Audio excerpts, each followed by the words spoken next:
नमस्कार विद्यार्थियों। आज की इस वर्चुअल कक्षा के सत्र में आप सभी का स्वागत है। पिछली कक्षा में हमने माइक्रोप्रोसेसर के कुछ फंडामेंटल्स के बारे में चर्चा की थी। आज उसी तारतम्य में हम उसको थोड़ा सा आगे बढ़ा रहे हैं।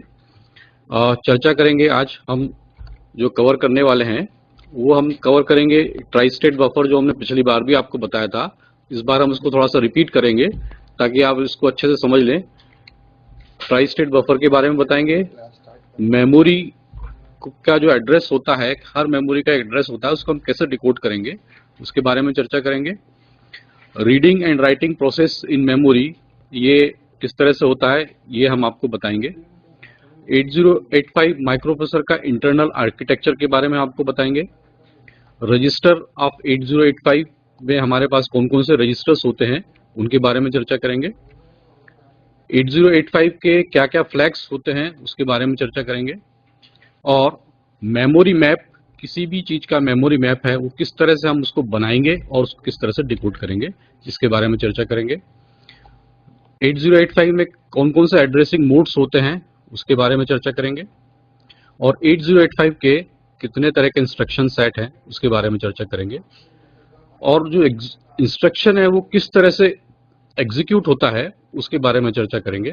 और कुछ सिंपल प्रोग्राम हम आपको बताएंगे। तो आज के ये हम टॉपिक कवर करने वाले हैं। तो आइए सबसे पहले जानते हैं कि ट्राई स्टेट बफर, जो हमने आपको पहले भी बताया था, क्या होता है। इसको एक बार हम रिकैप कर लेते हैं। हमने आपको बताया था कि बफर किस तरह का होता है कि जिसमें जो भी इनपुट में आता है वही आउटपुट में चला जाता है, इसको हम बफर कहते हैं। और ये एक एज ए करंट को एम्पलीफाई करता है, पावर को एम्पलीफाई करता है, और इसको हम ड्राइवर भी कहते हैं। तो सिंपल बफर ही होता है। लेकिन यदि हम ट्राई स्टेट बफर की बात करते हैं तो हम इसमें एक लाइन और बढ़ा देते हैं, इसमें कहते हैं इनेबल लाइन। और जब इनेबल लाइन जो है वो एक्टिव होती है तो सिंपल नॉर्मल बफर की तरह काम करता है। जब इनेबल डिसेबल कर देते हैं हम उसको तो वो हाई इंपीडेंस स्टेट में चला जाता है। ये रीडिंग और राइटिंग प्रोसेस के लिए हमारे लिए बहुत महत्वपूर्ण ट्राई स्टेट बफर है। इसको हम अभी आपको समझाएंगे आगे। तो जैसा कि मैंने आपको बताया कि हाई इंपीडेंस स्टेट में practically there is no current flow, कोई भी करंट उसमें से पास नहीं होती है। इस तरह से क्या होता है कि ये एक नॉर्मल बफर हमने आपको बताया। इसी में यदि हम एक और जोड़ दें, बाई डायरेक्शनल बफर भी हम यूज करते हैं रीडिंग राइटिंग प्रोसेस के लिए। ये हमने एक इनेबल आपको बताया, इसमें इनेबल एक्टिव लो बताया, यानी जब इनेबल पे हम लो सिग्नल देंगे तब ये नॉर्मल बफर की तरह काम करेगा। यदि इनेबल पर हमने हाई सिग्नल दिया, हाई वोल्टेज दिया, तो ये हाई इंपीडेंस स्टेट में चला जाता है। ठीक है, यहां तक तो आपको मैंने पिछली बार ही बताया था, ये हमने एक रिपीट कर दिया इसको। ये बफर जब बाई डायरेक्शनल रूप में हम काम करते हैं तब ये हमारे रीडिंग और राइटिंग प्रोसेस में ये बफर हमारे लिए बहुत महत्वपूर्ण हो जाता है। डिकोडर के बारे में मैंने आपको बताया था कि तीन यदि हमारे पास लाइन है या तीन ABC जिसमें हम हाई सिग्नल या लो सिग्नल दे सकते हैं, तो तीन यदि हमारे पास लाइन है तो 2 दी पावर 3 यानी 8 जो है हम इससे आउटपुट को डिकोड कर सकते हैं। और इन्हीं को लेकर के हमने आपको पहले भी बताया था कि इन तीन कंट्रोल लाइन से हम 8 रजिस्टर्स को डिकोड कर सकते हैं। यानी हमको रजिस्टर नंबर 5 से यदि कुछ लिखना है, उसमें कुछ लिखना है या उससे कुछ पढ़ना है, तो ABC की वैल्यू को हम 101 रख देंगे तो मैं रजिस्टर नंबर 5 को डिकोड कर सकता हूं। इसी तरह से आप यदि नंबर ऑफ लाइन बढ़ा दें, 4 लाइन कर दें, तो 2 दी पावर 4 यानी आप उससे 4 लाइन से 16 रजिस्टर्स का एड्रेस जो है वो डिकोड कर सकते हैं। इसी तरह से यदि आप 5 लाइन कर देंगे तो 32 रजिस्टर डिकोड कर सकते हैं। यदि आप 10 लाइन ले लेते हैं तो आप 1024 या 1 के रजिस्टर्स को डिकोड कर सकते हैं। और यही हमारे मेमोरी मैप के लिए आधार बनता है। अब हम आपको बताना चाह रहे हैं कि रीडिंग और राइटिंग प्रोसेस यदि किसी बाई डायरेक्शनल बफर से एक फ्लिप फ्लॉप में यदि हम करना चाहते हैं तो वो किस तरह से हम करेंगे। तो यहाँ पर हमने एक आपको फ्लिप फ्लॉप दिखाया है और यहाँ पर हमने 2 बफर लगाए हुए हैं और दोनों बफर अलग अलग डायरेक्शन में है, यानी ये बाई डायरेक्शनल है। एक बफर रीडिंग के लिए यूज करेंगे, एक बफर राइटिंग के लिए यूज करेंगे। अब यहाँ पे जो हमने एक लॉजिक ये लगाया है कि इसमें भी एक इनेबल लगाया है और एक डायरेक्शन लगाया है। डायरेक्शन क्या हो सकती है कि डाटा बस से रजिस्टर में हमको लिखना है, फ्लिप फ्लॉप में लिखना है, या फिर फ्लिप फ्लॉप से लेकर के हमको डाटा बस में ले जाना है। तो जो बड़ी वाली लाइन आपको हम दिखा रहे हैं वो जो है वो डाटा बस है, और जो हमने सिंपल एक लाल और हरे रंग में लिखा हुआ है वो हमारा एक फ्लिप फ्लॉप है जिसमें हमको रीडिंग या राइटिंग प्रोसेस करना है। इसका लॉजिक क्या है कि इनेबल लो है, यानी लो इनेबल रहेगा तो हमारा बफर नॉर्मल बफर की तरह काम करेगा। यदि इनेबल के साथ में हमने एक और चीज जोड़ दी है, डायरेक्शन। यदि डायरेक्शन लो रहेगा तो ये डाटा रीड करने का काम करेगा, और यदि डायरेक्शन हाई है तो ये राइट करने का काम करेगा। अभी जो आपको ब्लिंक हो रहा है उसमें जी जो है इनेबल है वो हाई पे रखा है। इसका मतलब है ये सर्किट को आइसोलेट कर देता है, यानी यहाँ पे ना तो रीडिंग प्रोसेस हो रहा है ना ही राइटिंग प्रोसेस हो रहा है, दोनों ही प्रोसेस नहीं हो रहे हैं। अब मान लीजिए कि हमको रीडिंग प्रोसेस करना है, तो अब देखिएगा ये रीडिंग प्रोसेस होने लगा। हमने इनेबल को लो रखा है और डायरेक्शन को लो रखा है। लो मतलब रीडिंग डाटा। तो आप देखें कि फ्लिप फ्लॉप से जो डाटा है वो रीड होकर के रीड वाला जो है बफर वो काम करने लगा और डाटा हमारा डाटा बस में पहुंच गया। इसी तरह से यदि हमको राइट करना है तो हमारा सिग्नल क्या हो जाएगा, जी एज यूजुअल, चूंकि हमको बफर को काम में लेना है तो उसको लो रखेंगे सिग्नल को और डायरेक्शन को हाई कर दिया। तो अब राइट प्रोसेस होने लगा, यानी डाटा बस से डाटा जो है अब कौन सा बफर काम करने लगा, राइट वाला, जो रेड कलर से हमने आपको दिखाया है वो ब्लिंक जो हो रहा है। तो अब आपका राइट प्रोसेस हो रहा है। अब आपका डाटा बस से डाटा जो है फ्लिप फ्लॉप के अंदर जा रहा है। ये एक फ्लिप फ्लॉप की हुई। यदि हमको पूरा रजिस्टर 8 बिट रजिस्टर में लिखना है तो हमको 8 ऐसे फ्लिप फ्लॉप यूज करना पड़ेंगे और 8 ऐसे ही बाई डायरेक्शनल बफर यूज करना पड़ेंगे। तो उसके लिए एक आईसी होती है, वो हम आपको बता रहे हैं। ये आईसी होती है 74X245। एक्स की जगह पे एल या एलएस जो भी जिस तरह की भी आईसी होती है वो आप यूज कर सकते हैं। यहाँ पर इस आईसी में आप देखेंगे A1 से लेकर के A8 तक 8 दिए हुए हैं और B1 से लेकर के B8 तक। ये by directional 8 line by directional buffer है। तो एक B1 जैसे मान लीजिए हमने जोड़ दिया रजिस्टर से, और A से लेकर के A8 तक आपने जोड़ दिया डाटा बस से। तो ये अब इसमें डायरेक्शन A to B है या B to A है। यदि A से B है यानी राइट प्रोसेस हो रहा है, यदि B से A है तो रीडिंग प्रोसेस हो रहा है। इसी को हमने 4 बिट के लिए, जो भी हमने 1 बिट का देखा था उसको 4 बिट का हम आपको बता रहे हैं। अब आप देखेंगे यहाँ पर कि सेम चीज है वो हमने 4 बिट कर दी है। अब 4 बिट में रीडिंग और राइटिंग, अभी हमारा इनेबल जो है वो हाई है यानी आइसोलेटेड है, यानी दोनों बफर काम नहीं करेंगे, यानी यहाँ तो ना तो रीडिंग प्रोसेस हो रहा है ना राइटिंग प्रोसेस हो रहा है। रीड करने के लिए जैसे आपको पहले भी बताया कि सिग्नल हमारा जो है जो ब्लिंक हो रहा है कि डायरेक्शन रीड के लिए एल होना चाहिए और नॉर्मल बफर की तरह काम करने के लिए जी जो है हमारा लो होना चाहिए। तो यहाँ पर रीडिंग प्रोसेस हो रहा है। आप देखिए कि चारों रजिस्टर से, चारों फ्लिप फ्लॉप से एक साथ रीडिंग प्रोसेस हो रहा है और वो रीड होकर के डाटा बस में जा रहा है, यानी डाटा जो है वो फ्लिप फ्लॉप से रजिस्टर डाटा बस में जा रहा है। इसी तरह से राइट प्रोसेस के लिए डायरेक्शन को हम हाई कर देंगे, जी अगेन लो रहेगा। तो अब आप देखें कि जो डाटा बस से डाटा है वो फ्लिप फ्लॉप के अंदर जा रहा है, यानी ये राइटिंग प्रोसेस हो रहा है। इसी तरह से जो 4 है उसकी जगह हम 8 लगा देंगे तो हमारा 8 बिट का रजिस्टर से हम रीड कर सकते हैं या राइट कर सकते हैं। ये बहुत इंपॉर्टेंट है समझने के लिए। इसको हमने आपको इसलिए एनिमेशन के थ्रू समझाने की कोशिश की है। अब जब हमको ये समझ में आ गया कि रीडिंग प्रोसेस और राइटिंग प्रोसेस क्या है, इसके बाद हम बात करते हैं इंटेल 8085 माइक्रो प्रोसेसर के आर्किटेक्चर की। इसके हमने पिन डायग्राम आपको पहले ही बता चुके हैं, उस पर हम ज्यादा डिटेल में नहीं जा रहे हैं। अब हम आपको बता रहे हैं कि इसका इंटरनल आर्किटेक्चर 8085 का कैसा होता है। तो सबसे पहले हम देखेंगे जो ब्लिंक हो रहा है रेड कलर से, वहां ध्यान दीजिए कि यहाँ पर कई सारे रजिस्टर्स लिखे हुए हैं। एक टेम्पररी रजिस्टर है W, जो हमारे उपयोग के लिए नहीं होता है, माइक्रो प्रोसेसर अपने उपयोग के लिए रखता है।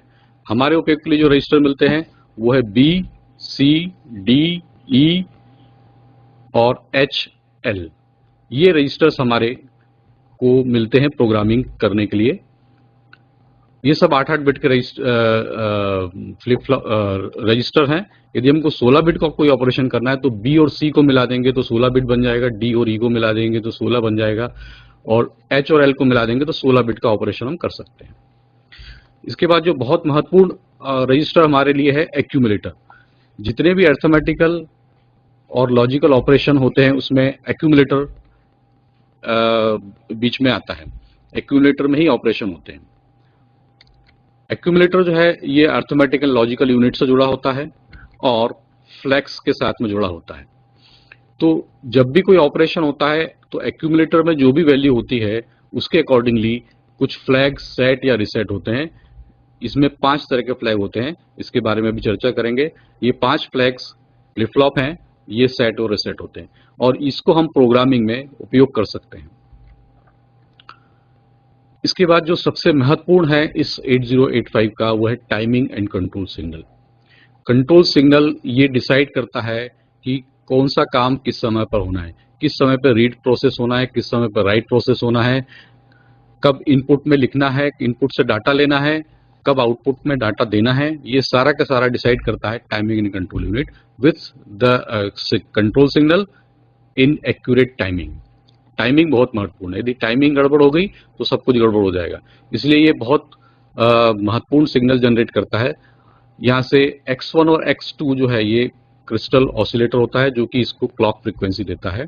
जैसा कि हमने उस दिन बताया था कि इसकी क्लॉक फ्रीक्वेंसी 3 मेगाहर्ट्ज है। इससे जो निकलने वाले सिग्नल हैं read signal, write signal, address latch enable ALE signal, S0, S1, IO/M, hold, HLDA, reset out, और जो इसमें इनपुट जाने वाले हैं वो रीसेट इन और रेडी। ये सिग्नल कुछ इसमें इनपुट होते हैं और कुछ आउटपुट होते हैं। इन सिग्नल के थ्रू ही पूरा माइक्रोप्रोसेसर काम करता है। इसके बाद यदि हम आते हैं तो कोई भी इंस्ट्रक्शन यदि हम पढ़ते हैं तो उस इंस्ट्रक्शन में क्या काम करना है ये डिसाइड करने के लिए 8085 में एक इंस्ट्रक्शन डिकोडर होता है। सबसे पहले इंस्ट्रक्शन यहीं पर आता है, इंस्ट्रक्शन डिकोड होता है और वो टाइमिंग कंट्रोल सिग्नल को बताता है कि क्या काम करना है और उसी हिसाब से सिग्नल आगे जनरेट होते हैं।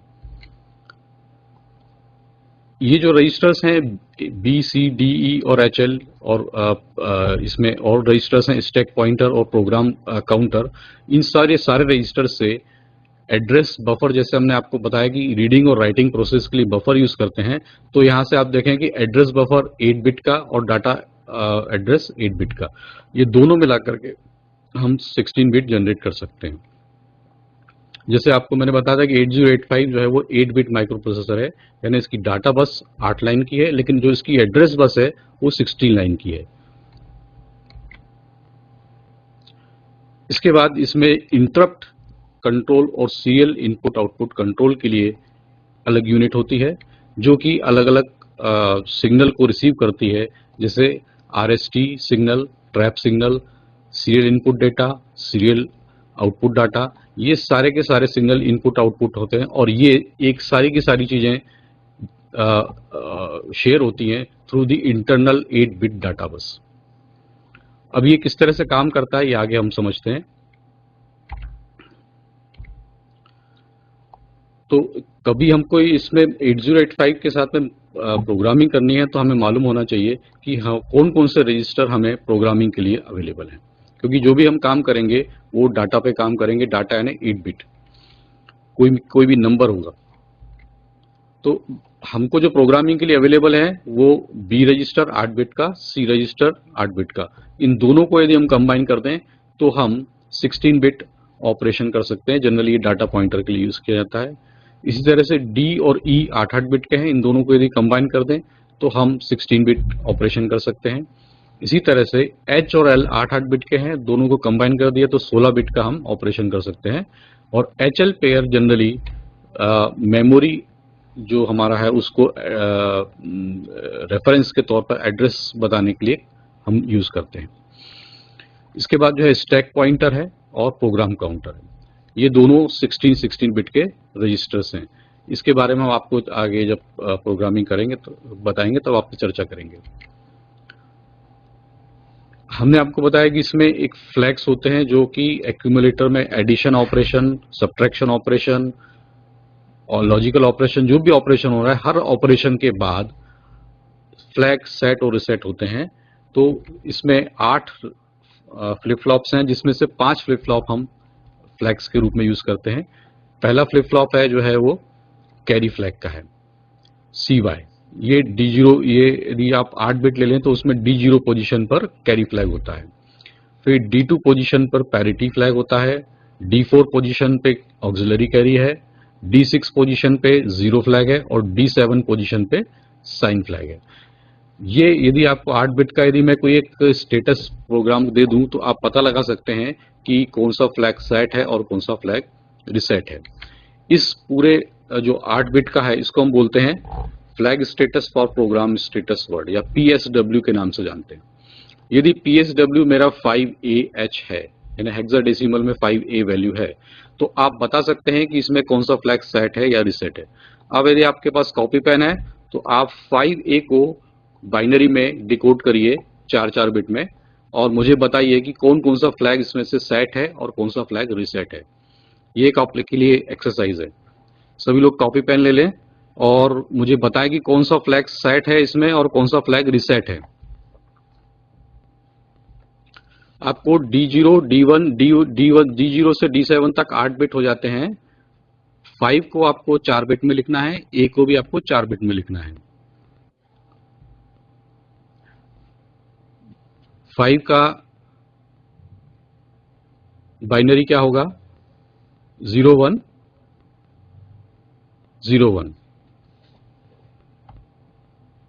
और A का बाइनरी क्या होगा? 1010।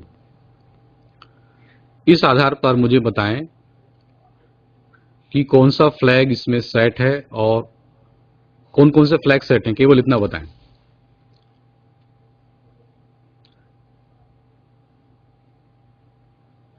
आपको एग्जाम में कभी इस तरह से आ सकता है कि यदि PSW की वैल्यू इतनी है तो आप बताइए कि कौन से फ्लैग सेट है और कौन सा फ्लैग रिसेट है।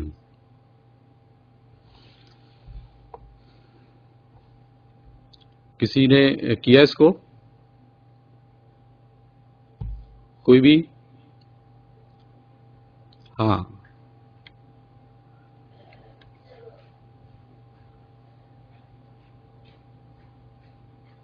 आप लोगों ने यदि लिख लिया होगा तो आप आसानी से बता सकते हैं। चलिए हम आपको बता देते हैं। आप 5A को आपने 0101 लिखा और A को 1010 लिखा और इस तरह से पोजीशन लिख ली। अब आपको मालूम है कि जो D0 है वो उसकी पोजीशन CY कैरी फ्लैग की D0 पोजीशन है, वहां पे 0 है, यानी ये फ्लैग सेट नहीं है। D2 पोजीशन पे पैरिटी फ्लैग है, ये भी 0 है, इसका मतलब ये भी फ्लैग सेट नहीं है। D4 पर ऑक्सिलरी कैरी है, ये फ्लैग 1 है, तो ये सेट है फ्लैग। इसी तरह से D6 पोजीशन पे जो हमारा बिट है वो 1 है, इसका मतलब ये फ्लैग सेट है। तो यहाँ पे ऑक्सिलरी कैरी और 0 फ्लैग ये सेट है, बाकी के सारे फ्लैग रीसेट हैं। इस तरह से यदि आपको कोई भी हम वर्ड दे दें कि इस वर्ड का जो है डाटा ये है, तो आप बता सकते हैं कि ये इसमें से कौन से फ्लैग सेट हैं और कौन से रिसेट हैं। सेट होने का मतलब है कि उसकी जो लॉजिक वैल्यू है वो 1 है, और रिसेट है इसका मतलब उसकी लॉजिक वैल्यू 0 है। तो ये जो हमने आपको बताया कि अर्थमेटिक या लॉजिकल कोई भी ऑपरेशन होता है तो ये फ्लैग सेट या रिसेट ऑटोमेटिकली हो जाते हैं। इसमें जो भी वैल्यू होती है वो PSW के अकॉर्डिंग, और वो वर्ड उसी अकॉर्डिंग बन जाता है। तो अब जानते हैं कि साइन फ्लैग कब सेट या रिसेट होता है। ये साइन फ्लैग सेट तब होता है कि if the most significant bit या D7 of the result is set, यानी एक्यूमुलेटर की यदि D7 पोजीशन बिट जो है यदि सेट है या 1 है तो ये साइन फ्लैग सेट हो जाता है। इसी तरह से यदि कोई रिजल्ट जो है यदि ऑपरेशन होने के बाद रिजल्ट 0 आ रहा है तो ये साइन फ्लैग सेट हो जाता है। ऑक्सिलरी कैरी फ्लैग कब सेट या रिसेट होता है? जबकि जो आपने 8 बिट में 4-4 बिट कर लें तो 0 to 3 जो बिट्स हैं उसमें यदि कोई बारो या कैरी जनरेट होता है AL रजिस्टर में, यानी उसका जो लोअर पार्ट है, लोअर बिट्स हैं, उसमें यदि कोई कैरी जनरेट होता है तब ऑक्सिलरी कैरी सेट या रिसेट हो जाता है। पैरिटी फ्लैग कब सेट होता है? ये पैरिटी फ्लैग सेट तब होता है कि जब रिजल्ट में या एक्यूमुलेटर में नंबर ऑफ बिट्स 1 जो यदि हम काउंट करें और वो इवन आते हैं, तो इवन पैरिटी के केस में ये फ्लैग सेट हो जाता है। कैरी फ्लैग आप बता सकते हैं कि यदि कोई भी एडिशन हो रहा है या सब्ट्रैक्शन हो रहा है, तो एडिशन हो रहा है तो कैरी जनरेट हो सकता है, और यदि सब्ट्रैक्शन हो रहा है तो बारो जनरेट हो सकता है। उन दोनों केस में ये कैरी फ्लैग सेट हो जाता है। तो ये सेट या रिसेट हो करके हम इन फ्लैग्स को यूज करके प्रोग्राम का एग्जीक्यूशन चेंज कर सकते हैं, या हम दूसरे शब्दों में कहें कि हम यहां से डिसीजन ले सकते हैं। यदि कोई नंबर नेगेटिव आ रहा है तो हम डिसीजन ले सकते हैं, यदि हमारा रिजल्ट 0 आ रहा है तो हम डिसीजन ले सकते हैं, पैरिटी यदि जनरेट हो रहा है तो हम डिसीजन ले सकते हैं। तो ये डिसीजन लेने के लिए हमको ये फ्लैग उपयोग में करना है, और इससे जुड़े हुए कुछ कमांड्स आपको हम बताएंगे, उनके थ्रू हम इनको प्रोग्राम को चेंज कर सकते हैं, और वो ये फ्लैग्स को ही यूज करते हैं। अब हम थोड़ा सा जानना चाहते हैं कि मेमोरी मैप जो है वो 64K का है। 64 टोटल मेमोरी 8085 की, क्योंकि इसमें 16 एड्रेस लाइन है, यानी 2 दी पावर 16, 2 दी पावर 10 होता है 1K या 1024 बाइट्स, और 1024 को हम यहाँ पे 1K बोलते हैं। अब बची 6 लाइन, यानी 2 दी पावर 6, यानी होता है 64। तो हमारे पास 8085 में टोटल एड्रेस कितने हैं? 64 किलोबाइट के। अब यदि हम इसकी एड्रेसिंग करना चाहें तो फॉर एग्जांपल यदि मैं एक कॉलोनी बनाना चाहता हूं और उसमें 64,000 घर हैं, तो एक तरीका तो यह है कि मैं 1 से लेकर के 64,000 तक उसमें पूरे नंबरिंग कर दूं, लेकिन ये थोड़ा सा ढूंढने में परेशानी वाली बात हो जाएगी कि यदि 63,000 का यदि मुझे घर ढूंढना है तो मुझे काफी मेहनत करनी पड़ेगी। दूसरा तरीका क्या हो सकता है कि हम इसको डिवाइड कर दें सेक्टर वाइज। सेक्टर वाइज कैसे? कि हम 1,000 का एक सेक्टर बना दें और हर एक को एक नंबरिंग दे दें हर सेक्टर की। तो यदि हमको सेक्टर पता है तो उसमें 1,000 घर ढूंढने में हमको आसानी हो जाएगी। आपको 1,000 ढूंढने में भी दिक्कत हो रही है तो आप क्या करें, 2-2 हजार का एक ब्लॉक बना दें सेक्टर में, तो आपके सेक्टर और कम हो जाएंगे, लेकिन एक सेक्टर में 2-2 हजार घर हो जाएंगे, या एक सेक्टर में आप 4,000 कर ले सकते हैं। डिपेंड करता है कि आपको किस तरह की रिक्वायरमेंट है। इसी तरह से जो हमारा एड्रेस होता है मेमोरी का, उसको हम डिकोड करते हैं। तो फॉर एग्जांपल यदि हम बात करते हैं कि मैंने 64 ऐसे ब्लॉक बना दिए या 64 मेरे सेक्टर बना दिए और हर सेक्टर में 1,000 घर हैं। इसी तरह से मेमोरी मैप को 64K है तो मैं 64 चिप्स ले लूंगा, हर चिप के अंदर 1K रजिस्टर्स हैं, यानी 1024 रजिस्टर्स हैं, और बाकी के जो 6 हैं उससे मैं 64 एड्रेस बना सकता हूं, 64 एड्रेस 64 सेक्टर बना सकता हूं। ये सेक्टर को हम चिप का नाम दे देते हैं कि हमारे पास 64 चिप्स हैं।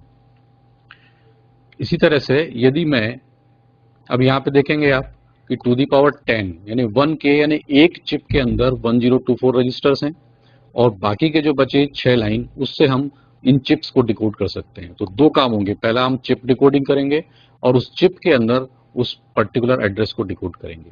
हर चिप का एड्रेस जो है वो 000 लेकर के 1024 तक होगा।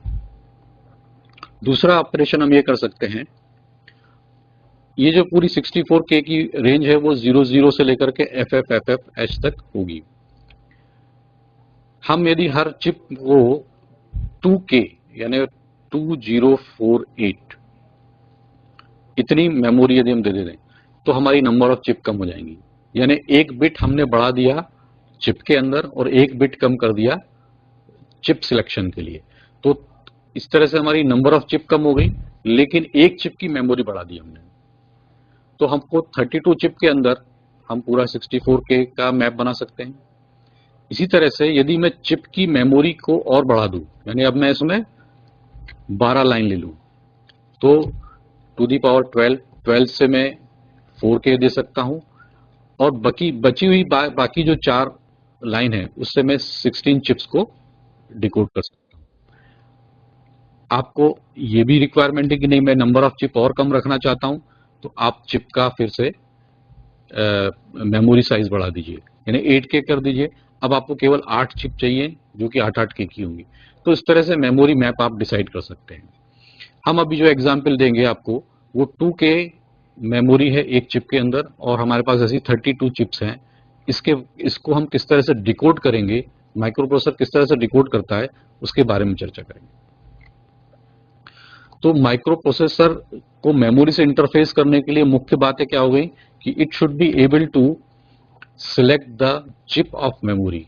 हमने एक मेमोरी मैप डिसाइड कर लिया, और उसके अंदर किस चिप से या किस सेक्टर से, जैसे भी हमने बताया कि एड्रेस यदि बात करना तो आपको सेक्टर नंबर मालूम होना चाहिए, और उस सेक्टर के अंदर कौन से मकान नंबर का एड्रेस आपके पास है वो आपको मालूम होना चाहिए।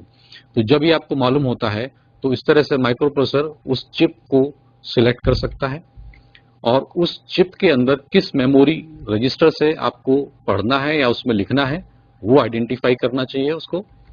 और हमको रीडिंग या राइटिंग प्रोसेस के लिए एप्रोप्रिएट बफर को इनेबल करना पड़ेगा, यानी रीड करना है तो रीड वाला बफर इनेबल हो, और राइट करना है तो राइट वाला बफर इनेबल हो। ये 3 मेन काम माइक्रो प्रोसेसर को करना पड़ते हैं। माइक्रो प्रोसेसर को कनेक्ट करने के लिए जैसे अभी मैंने बताया कि हमने चिप सिलेक्ट किया, यहाँ पे 10 लाइन हमने ली है, 11 लाइन ली है, यानी 2K का हमने मेमोरी मैप सिलेक्ट किया है, और ऐसी 32 चिप्स हैं। तो हमने यदि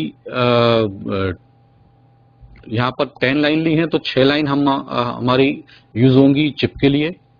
हम जो यूज करेंगे 5 लाइन यूज करेंगे चिप के लिए, और बाकी की 11 लाइन यूज करेंगे इंटरनल मेमोरी के लिए। और उन दोनों को कंबाइन करेंगे रीड सिग्नल, राइट सिग्नल और इनपुट आउटपुट सिग्नल से, और उससे हम 2 सिग्नल और जनरेट करते हैं, मेमोरी रीड और मेमोरी राइट। ये देखिएगा आप, हमने एक एड्रेस किस तरह से डिकोड होता है उसके बारे में बताया है। टोटल 16 लाइन हमारे पास हैं, तो उसमें से जो हायर ऑर्डर की 5 लाइन है, यानी A11 से लेकर के A15 तक की, ये हम इससे चिप को डिकोड करते हैं। इससे हम टोटल कितने डिकोड कर सकते हैं? 32 चिप्स डिकोड कर सकते हैं। और एक चिप का जो हमारा मेमोरी का साइज है वो 2K हमने लिया है। तो जब A11 से लेकर के A15 से, तो इससे हम 32 डिफरेंट कॉम्बिनेशन जनरेट कर सकते हैं जो कि यूनिक होंगे। तो A11 से लेकर के A15 की जो भी वैल्यू होगी उससे एक ही चिप एक बार में सिलेक्ट होगी, और उससे चिप इनेबल का जो सिग्नल है वो हाई हो जाएगा, लो हो जाएगा। तो यानी ये चिप सिलेक्ट हो गई, बाकी की डिसेबल रहेंगी। अब आपका जो एड्रेस का A0 से लेकर के A10 यानी टोटल हो गई 11 लाइंस। इन 11 लाइंस से कितने कौन सा रजिस्टर का एड्रेस है वो रजिस्टर हम यहाँ पे सिलेक्ट कर सकते हैं। जैसे कि आपको मैंने 3 लाइन से बताया था कि 3 लाइन से 8 हम रजिस्टर डिकोड कर सकते हैं। तो इसी तरह से हम 11 लाइन से 2K एड्रेस को डिकोड कर सकते हैं। तो यहाँ से डिसाइड हो जाएगा कि कौन सा एड्रेस हमको इस चिप के अंदर चाहिए। तो पहला चीज तो हो गई कि चिप सिलेक्ट हुआ, और उस चिप के अंदर कौन सा एड्रेस है वो डिकोड हुआ, और वो डिकोड होने के बाद अब हमको रीड प्रोसेस या राइट प्रोसेस करना है। तो हमारे पास माइक्रो प्रोसेसर से 3 ही सिग्नल मिलते हैं, रीड का, राइट का और इनपुट आउटपुट ऑब्लिक मेमोरी का। यहाँ पे जो बार है इसका मतलब है कि RD बार है, इसका मतलब है कि जब ये लो होगा तब ये रीड का सिग्नल है। इसी तरह से जब राइट में 0 है सिग्नल तब ये राइट का सिग्नल है। IO बार M है, तो IO बार M यदि हाई है तो मतलब इनपुट आउटपुट से रीड करना है। IO ऑब्लिक M बार का यदि सिग्नल लो है इसका मतलब मेमोरी ऑपरेशन हुआ है। तो इन दोनों को कंबाइन करके हमने 2 सिग्नल जनरेट कर लिए, मेमोरी रीड और मेमोरी राइट, ये दोनों भी लो इनेबल हैं। अब देखते हैं कि हम रीड्स यदि हमको करना है ऑपरेशन तो हमारे क्या होना चाहिए। तो यहाँ देखें आप, IO/M चूंकि मेमोरी से हो रहा है तो ये सिग्नल लो होना चाहिए, रीड कर रहे हैं तो वो सिग्नल लो होना चाहिए, राइट प्रोसेस नहीं हो रहा है तो वो हाई होना चाहिए। और इन दोनों से आप देखेंगे तो MEMR 0 हो गया और MEMW 1 हो गया। इसका मतलब है कि MEMR 0 है, इसका मतलब रीड ऑपरेशन हो रहा है। तो यहाँ देखिए RE जो बार है वो इससे सिग्नल जो है वो इससे चिप में रीड प्रोसेस इनेबल हो गया और ये जो है डाटा बस में चला जाएगा। इसी तरह से यदि हमको राइट करना है तो WR बार 0 होगा, IO ऑब्लिक M बार 0 होगा क्योंकि मेमोरी वाला ऑपरेशन है। MEMR देखिए हाई हो गया, यानी यहाँ पे रीड प्रोसेस नहीं हो रहा, और MEMW 0 हो गया, इसका मतलब अब राइट प्रोसेस हो रहा है। तो इस तरह से एप्रोप्रिएट बफर को इन सिग्नल के थ्रू हम ओपन कर देते हैं। तो यहाँ पे 3 काम हो गए, आपका एक चिप सिलेक्शन हो गया, इंटरनल मेमोरी का किस तरह से डिकोडिंग हो रहा है वो हो गया, और रीड और राइट हम किस तरह से कर रहे हैं ये भी हमने इसको कर दिया। तो इस तरह से पूरा प्रोसेस जो है वो ऑटोमेटिक हो जाता है यदि हम केवल सिग्नल के थ्रू ही हम इन सबको कंट्रोल कर सकते हैं। और यहाँ पर बफर की बहुत बड़ी महत्वपूर्ण भूमिका है। आगे देखते हैं कि हमारा कोई इंस्ट्रक्शन एड्रेस 2001 से लेकर के बहुत सारे आपने इसमें कुछ इंस्ट्रक्शंस लिखे हुए हैं, और मैं इंस्ट्रक्शन पढ़ना चाहता हूं 2005 एड्रेस पे लिखा हुआ कोई इंस्ट्रक्शन है या डाटा है, वो माइक्रो प्रोसेसर में कैसे आता है। तो सबसे पहले माइक्रो प्रोसेसर एड्रेस बस में डाटा फ्लोट करता है। तो एड्रेस बस में जब डाटा फ्लोट करेगा, ये देखिएगा एड्रेस बस में जब डाटा फ्लोट हुआ तो 2005 एड्रेस बस फ्लोट हुआ, इससे चिप सेलेक्ट हो जाएगा, चिप के अंदर का जो मेमोरी एड्रेस है वो डिकोड हो जाएगा, और आपका रीड सिग्नल यदि हमको करना है तो यहाँ से एक रीड सिग्नल जाएगा, वो रीड सिग्नल से एप्रोप्रिएट बफर ओपन हो जाएगा रीडिंग वाला, और जो डाटा है वो डाटा बस में आके माइक्रो प्रोसेसर की इंटरनल डाटा बस में पहुंच जाएगा। वहां से ये इंस्ट्रक्शन डिकोडर में जाएगा और इंस्ट्रक्शन डिकोडर डिकोड करके ये बताएगा कि इस इंस्ट्रक्शन में क्या काम करना है। तो इस तरह से ये हमारा रीडिंग प्रोसेस होता है, या कोई डाटा जो है वो मेमोरी से माइक्रो प्रोसेसर तक आता है। अब इंस्ट्रक्शन क्या है, किसको इंस्ट्रक्शन कहते हैं ये समझ लें। इंस्ट्रक्शन क्या है, कोई भी स्पेसिफिक ऑपरेशन जो हम करते हैं किसी स्पेसिफिक डाटा पे, वो इंस्ट्रक्शन कहलाता है।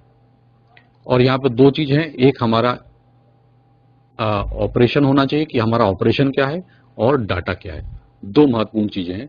जो डाटा है उसको हम ऑपरेंड कहते हैं, और जो हमारा ऑपरेशन है उसको हम कहते हैं ऑपकोड।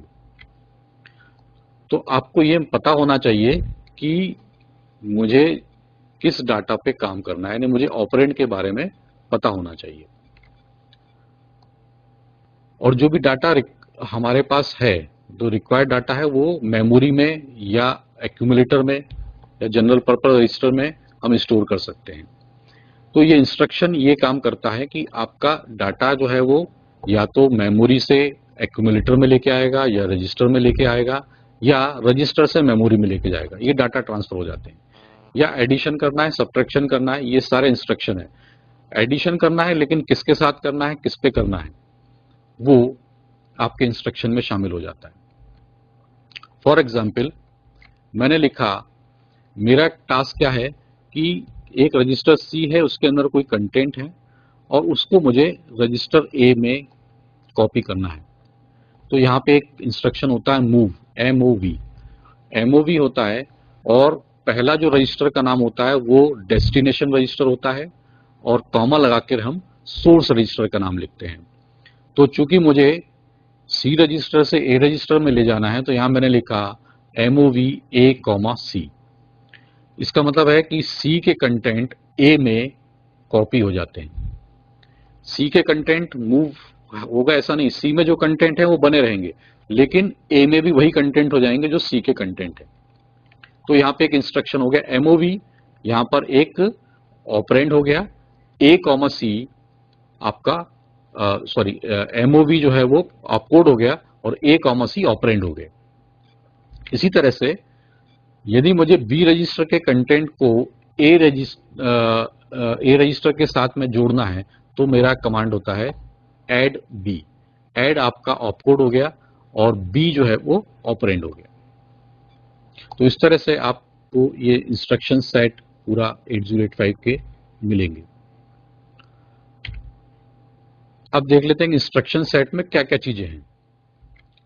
पहले तो डाटा ट्रांसफर वाला जो हमने आपको बताया कि मूव होता है, यानी एक रजिस्टर के कंटेंट दूसरे रजिस्टर में कॉपी करना, या मेमोरी के कंटेंट को रजिस्टर में लेके आना, या रजिस्टर के कंटेंट को मेमोरी में लेके जाना।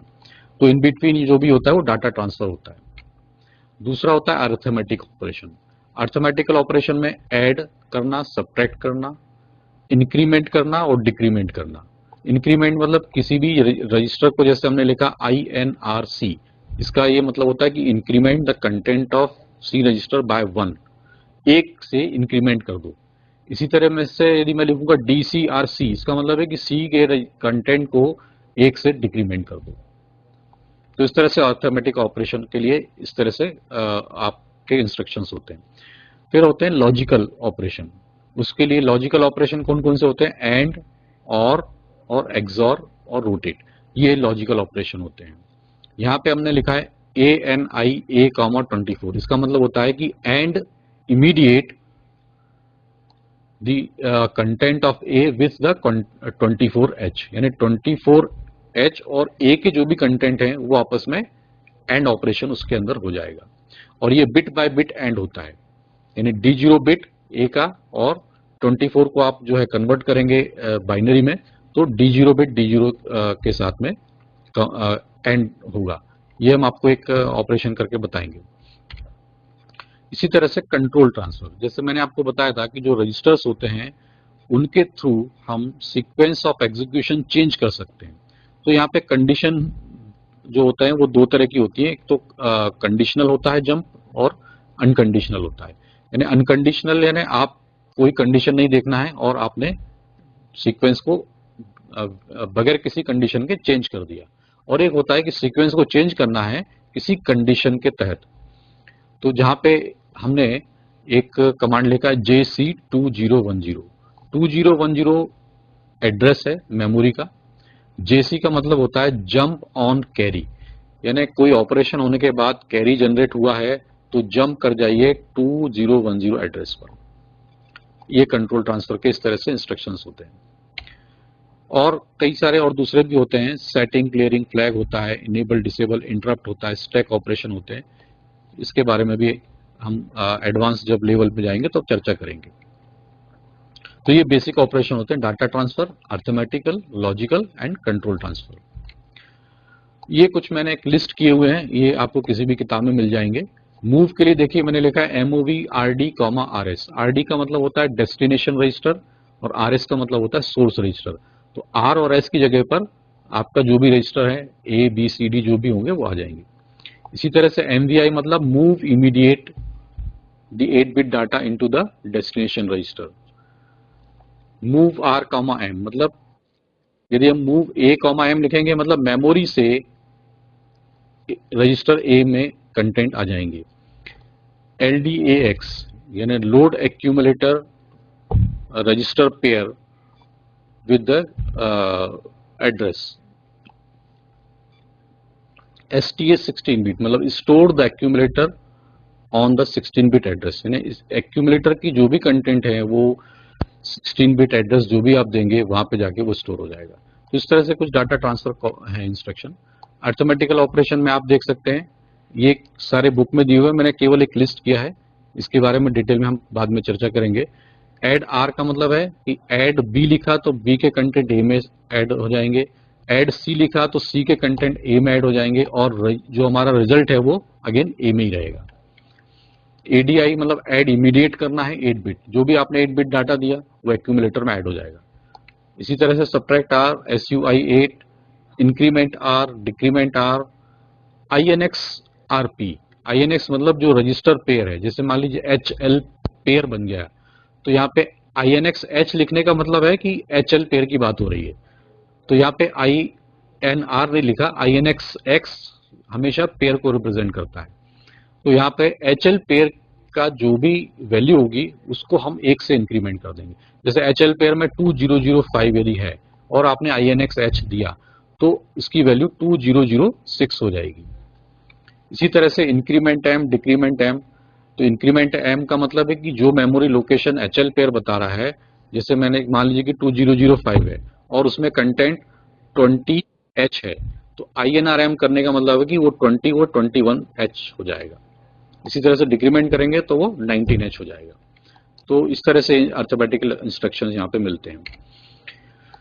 फिर कुछ लॉजिकल ऑपरेशंस हैं, ये आप देख लेंगे। इसमें जो एंड करना है, और करना है, एक्सॉर करना है। इसी तरह से rotate left with carry, rotate right with carry, RAL, RAR compare करना है, CMP तो कंपेयर रजिस्टर के साथ में या मेमोरी के साथ में एक्यूमुलेटर का कंपेरिजन होता है।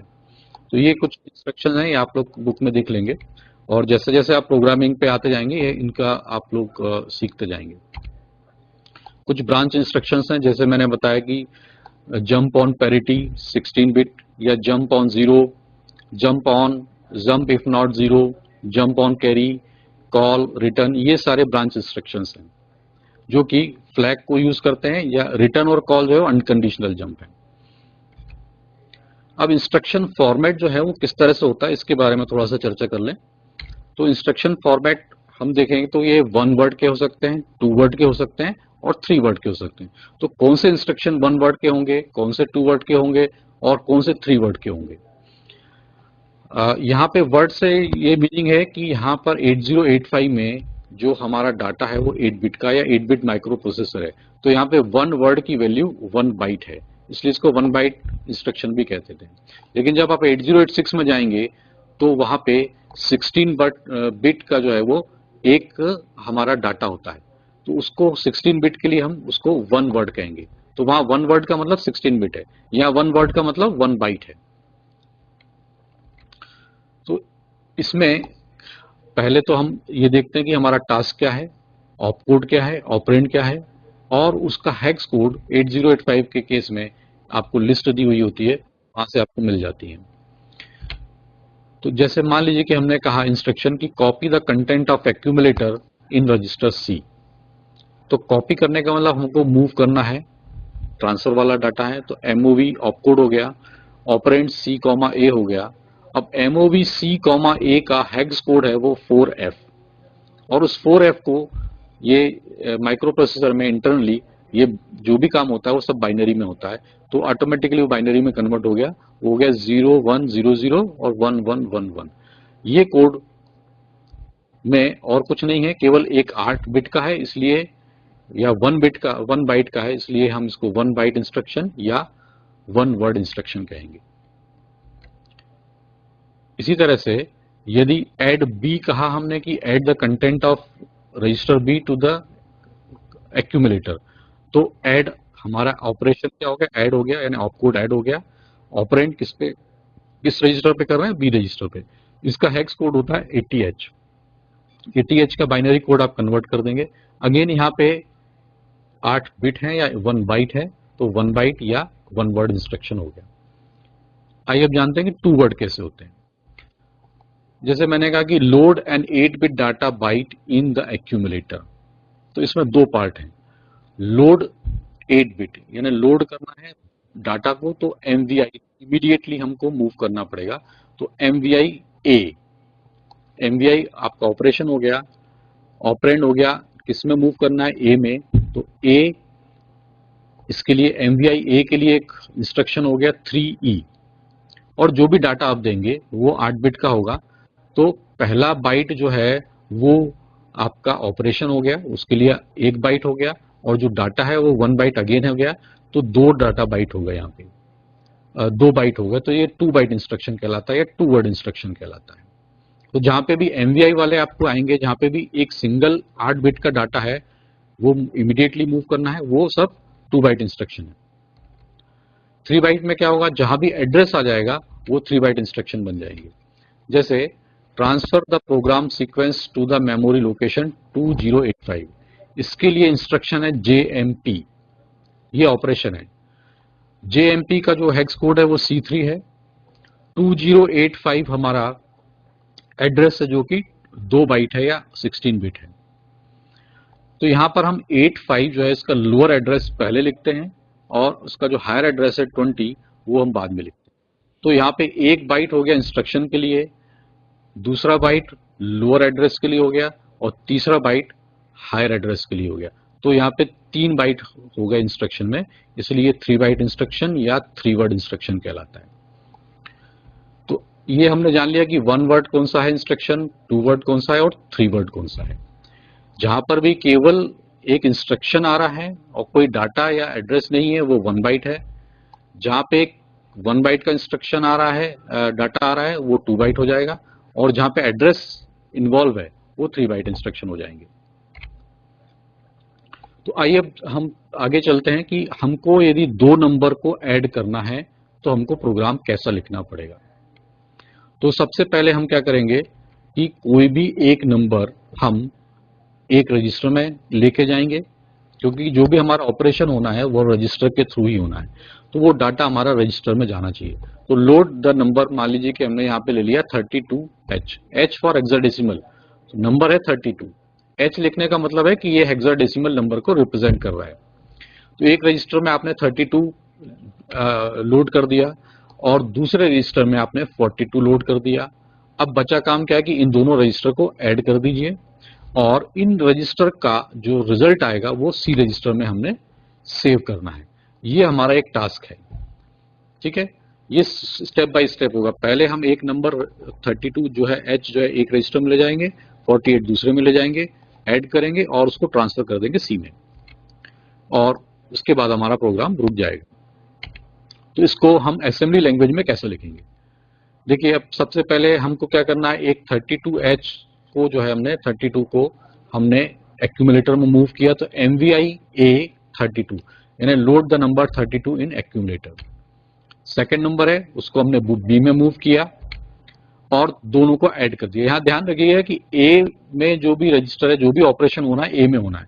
तो ऐड बी लिखने का मतलब है कि बी के कंटेंट ए के कंटेंट के साथ में ऐड हो जाएंगे और जो रिजल्ट होगा वो हमारा एक्यूमुलेटर में ही स्टोर रहेगा।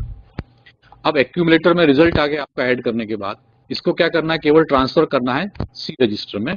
तो अब मूव ऑपरेशन आ जाएगा, MOV C, A, यानी डेस्टिनेशन रजिस्टर कौन सा है, सी है, और सोर्स रजिस्टर कौन सा है, ए है। और इसके बाद आप स्टॉप करेंगे तो इसके लिए एक कमांड होता है हॉल्ट। तो हॉल्ट ऑपरेशन से ये प्रोग्राम एंड हो जाता है। तो ये एक छोटा सा हमने आपको प्रोग्राम बताया। इसी को यदि आप माइक्रो प्रोसेसर में लिखना चाहते हैं तो किस तरह से लिखेंगे। MVI A इसका मशीन कोड है 3E हेक्स कोड, 32 आपका डाटा हो गया। ये आप देख रहे हैं कि ये 2 बाइट इंस्ट्रक्शन है। MVI B 48H, तो MVI B का कोड है 06, डाटा आपका 48 हो गया। ऐड B किया, इसका इंस्ट्रक्शन है 80, मूव C, A किया तो 4F है, हॉल्ट किया तो 76 है। तो ये 1 बाइट इंस्ट्रक्शन है। तो इस तरह से ये आपको प्रोग्राम लिखना पड़ेगा। अब ये प्रोग्राम कहीं ना कहीं मेमोरी एड्रेस पे लिखना है, तो वो कुछ इस तरह से आप माइक्रो प्रोसेसर के अंदर इन हेक्स कोड को लिखेंगे। ये बाइनरी मैंने सिर्फ दिखाने के लिए आपको यहाँ लिखा है, लेकिन आपको जो माइक्रो प्रोसेसर में फीड करेंगे वो हेक्साडेसिमल में करेंगे। यानी 2000 एड्रेस पे आपने 3E लिखा, 2001 से इस तरह से लिखते हुए 76।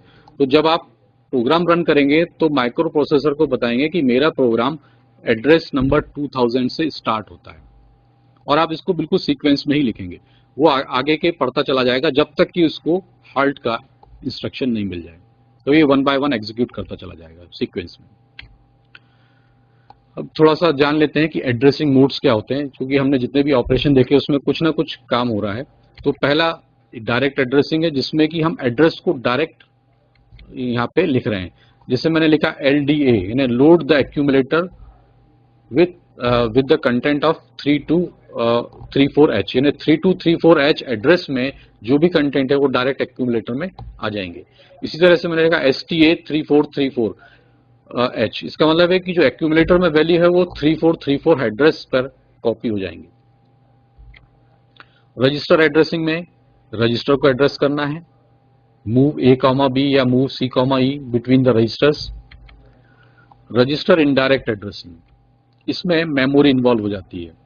यहाँ पे हमने जो मेमोरी है वो हम LXI H, जैसे हमने कहा 2040H, यहाँ पे HL पेयर X यहाँ पे भी आता है, वो पेयर को बताता है। तो यहाँ पे LXI H लिखने का मतलब है कि HL पेयर है, H में 20 जाएगा और L में तो 40 जाएगा, तो दोनों मिलकर 16 बिट ऑपरेशन करते हैं। तो 2040 एक मेमोरी को बता रहा है, और फिर उसके बाद मैंने ऑपरेशन लिखा एक MOV A, M। जो M है वो 2040 एड्रेस को बता रहा है, और वो कौन बता रहा है? HL पेयर बता रहा है। तो यहाँ पे मैं इनडायरेक्टली मेमोरी को मतलब M यूज कर रहा हूँ फॉर 2040, तो ये रजिस्टर इनडायरेक्ट एड्रेसिंग हो गई। तो मेमोरी M के कंटेंट जो है वो A में चले जाएंगे। इसी तरह से इमीडिएट एड्रेसिंग, जो MVI वगैरह मैंने बताया था आपको, ये इमीडिएट एड्रेसिंग है। और इम्प्लिसिट एड्रेसिंग कुछ होते हैं जिसमें कि केवल और केवल एक्यूमुलेटर ही इन्वॉल्व होता है। एक्यूमुलेटर के कंटेंट को कॉम्प्लीमेंट करना है, रोटेट करना है राइट या रोटेट लेफ्ट करना है, ये सारे इम्प्लिसिट एड्रेसिंग होती है। तो ये 5 तरह के एड्रेसिंग मोड्स आपको पढ़ना है।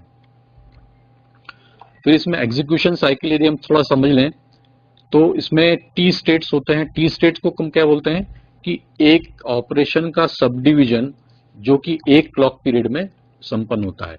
तो यहाँ पर सिस्टम क्लॉक यानी एक साइकिल जिसको हम बोलते हैं उसको हम टी स्टेट बोलेंगे, और कई सारी टी स्टेट मिलकर एक मशीन साइकिल बनते हैं। Time required to complete the operation of accessing either memory और इनपुट आउटपुट। तो मेमोरी से इनपुट रीड करना है, राइट करना है, या इनपुट आउटपुट से कुछ रीड राइट ऑपरेशन होना है, तो वो एक मशीन साइकिल होगी। उसमें 3 से 6 टी स्टेट इसमें लगती है। इंस्ट्रक्शन साइकिल यानी जो इसमें कई सारी मशीन साइकिल आपका एक इंस्ट्रक्शन कंप्लीट करने में लगती है, तो 1 से 5 मशीन साइकिल भी आपको लग सकती है। तो मशीन साइकिल और कंट्रोल सिग्नल को समझने के लिए यहाँ पर आपको लिस्ट मिल जाएगी। ऑपकोड फैच यानी जो हम आपने एक मेमोरी एड्रेस दे दिया, उस मेमोरी एड्रेस से क्या इंफॉर्मेशन लिखी है, तो वो ऑपकोड फैच कहलाता है। तो सबसे पहले माइक्रो प्रोसेसर उस इंस्ट्रक्शन को लेकर के माइक्रो प्रोसेसर में लेके आता है, ये कहलाता है ऑपकोड फैच। तो इसके सिग्नल इस तरह से यदि होंगे तो ऑपकोड फैच होगा। मेमोरी रीड होगा तो ये सिग्नल का कॉम्बिनेशन होगा, मेमोरी राइट होगा तो ये कॉम्बिनेशन होगा। तो हर एक के लिए अलग अलग कॉम्बिनेशन यहाँ पे हमने सेट कर दिया है। अब इस इंस्ट्रक्शन का एग्जीक्यूशन किस तरह से होता है ये हम आप जल्दी से देख लेते हैं। ये MVI A32H जो है जिसमें हेक्स कोड है 3E और डाटा है 32, ये किस तरह से रीड और राइट होता है ये हम आपको थोड़ा जल्दी जल्दी बता देते हैं। सिग्नल के टी स्टेट है ये, यहां से यहां तक हर एक का एक साइकिल है, और सबसे पहले A15 से लेकर के A8 उसका हायर ऑर्डर एड्रेस है। ये 20 यानी 2000 हमने एड्रेस दिया है जिसमें 3E है, उसको पढ़ना है। तो 2000 का 20H हायर एड्रेस हो गया, और उसका लोअर ऑर्डर एड्रेस जो है वो 00 हो गया। तो पहले हायर एड्रेस फ्लोट होता है, फिर लोअर ऑर्डर, और एक एड्रेस लैच इनेबल यानी यहाँ पर उस IC को डिकोड करते हैं कि किस चिप से किस रजिस्टर को हमको पढ़ना है। तो वहां पे हाई होगा तो ये T1 स्टेट में अब हमारा काम हो जाता है। इसी तरह से जब रीड का सिग्नल उसको लो मिलता है तो वो रीड करता है।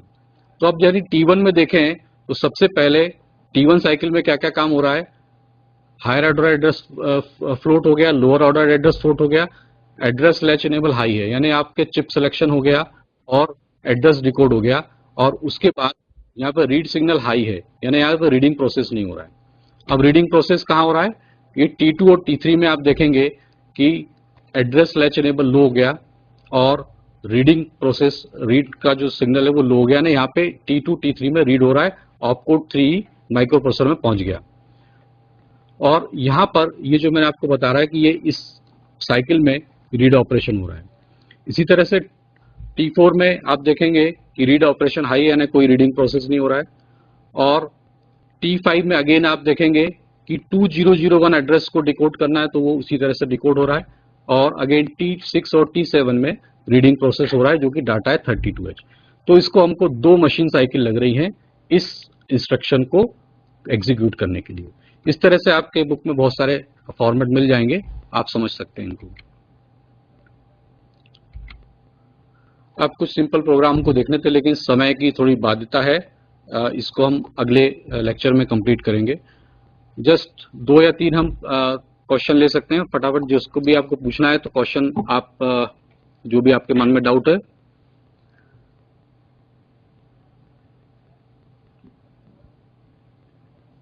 जल्दी से हम लोग लेना चाहते हैं। सर हाँ स्टैक पॉइंटर क्या होता है? स्टैक जी, पॉइंटर, स्टैक पॉइंटर क्या?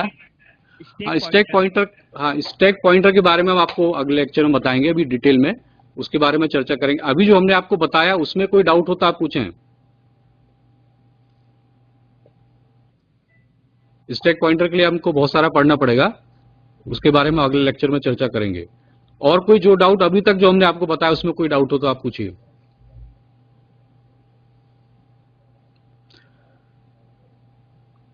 और कोई क्वेश्चन? तो अगले लेक्चर में हम ये थोड़े सिंपल प्रोग्राम लेंगे 8085 के, और 8086 माइक्रो प्रोसेसर हम शुरू करेंगे। आप लोग थोड़ा सा उसमें पढ़ करके आएंगे तो आपको जल्दी समझ में आएगा। आप पे और कोई क्वेश्चन नहीं है तो हम व्याख्यान यहीं समाप्त करते हैं। धन्यवाद।